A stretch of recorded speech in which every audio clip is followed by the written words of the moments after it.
এটা এটা তো ঐক্যমত কমিশন ছিল, তো এটা মাঝখানে সালাউদ্দিন কমিশন হয়েছিল।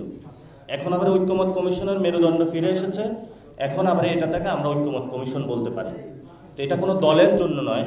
সালাউদ্দিন কমিশনে জুলাই সনদ বাস্তবায়ন কি হবে সেটা নিয়ে তারা কোনো আলোচনা করে নাই। তাহলে আপনি বিবাহের আয়োজন করলেন, বিবাহ হবে, কিভাবে হবে, কবে হবে, কাবির নামে কে সাইন করবে, এগুলো নিয়ে কোনো কথা হলো না। এই জন্য আমরা বলি সালাউদ্দিন কমিশন থেকে ঐক্যমত কমিশন তার মেরুদণ্ড খুঁজে পেয়েছে, এই জন্য আমরা ঐক্যমত কমিশনকে ধন্যবাদ জানাই। আর আমরা এনসিপির পক্ষ থেকে এই দাবিগুলো জানাইনি। ঐক্যমত কমিশন এই যখন সাইন করেছিল পার্লামেন্টের সামনে স্বাক্ষর অনুষ্ঠানের পরে, তারা দীর্ঘদিন ধরে বাংলাদেশের যারা এক্সপার্ট, বিদেশি যারা এক্সপার্ট, তাদের সাথে বসেছে, আহত ফ্যামিলির সাথে বসেছে। বান্ডেল থাকলে প্রতি সেনমানিতে টাকা বাঁচবে। বিকাশ সেনমানি বান্ডেল কিনে জিতুন প্রতি লেনদেনে। শহীদ ফ্যামিলির সাথে তারা বসেছে, তাদের থেকে দাবিগুলো এসেছে।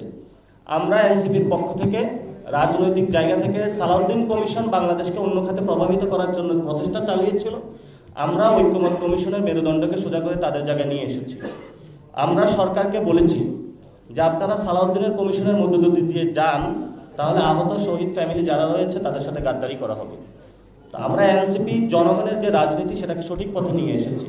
ফলত আমরা তাদের কাছে আহ্বান রাখবো যে আপনি এটা কোনো দল হিসাবে দেখবেন না, এটা হলো বাংলাদেশের জনগণের একটা ভয়েস আমরা দিয়েছি। আপনারা যদি আগে বাস্তবায়নের প্রক্রিয়া সালাউদ্দিন কমিশনে আলোচনা হতো তাহলে তো কোনো সমস্যা ছিল না, সেখানে তারা একটা সিদ্ধান্তে আসতো।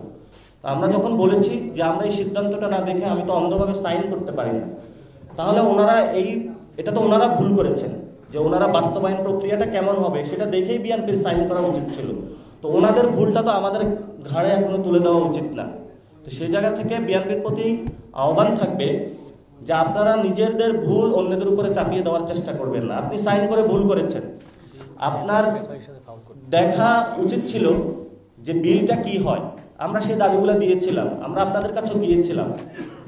সো এই জন্য হলো, যদি দীর্ঘদিনের পুরাতন রাজনীতির দল বলে সব জানতা আপনাদেরকে মনে করুন, মাঝে মধ্যে খেলতে গিয়ে একটু ভুল করে ফেলেন। এখন এবার ভুল করে ফেলেছেন, এবার ভুলের কাফারা আপনারা আদায় করুন, জনগণের সাথে আসুন এবং জনগণের পক্ষে থাকুন। আর এখানে তো রেফারিকে ফাউল করতেছে, রেফারিকে তো দায়িত্ব পালন করতে দিচ্ছে না। ছিল ঐক্যমত কমিশন, বানিয়ে দিচ্ছে সালাউদ্দিন কমিশন। তা আমাদের দায়িত্ব তো হলো রেফারিকে তার দায়িত্ব পালন করতে দেওয়া। সেজন্য হলো উনি এটার মাধ্যমে আসলে যখন বলতেছেন অনৈক্য, এখন বিএনপির কথা, যে জনগণের বিপক্ষে গিয়ে বিএনপি যদি একটি কথা বলে আর জনগণের পক্ষে কথা বললে যদি অনৈক্য সৃষ্টি হয়, আর এটার মাধ্যমে তারা হলো জুলাই চার্টার হলো বন্ডল করে আওয়ামী লীগকে ফিরিয়ে আনার প্রচেষ্টা বাংলাদেশে চেষ্টা চালিয়ে যায়, সেটা তো আমরা বাংলাদেশে হতে দিব না। তারা গত 15 বছরে ধাক্কা দেয়, নড়ে না, শেখ হাসিনার গদি নড়ে না, শুধু ঢুলে নড়ে না। কারণ এই দিনের বেলায় গদি হলো ডুলাতো, রাতের বেলায় আবারই গিয়ে হলো গদিটা ঠিক করে দিত।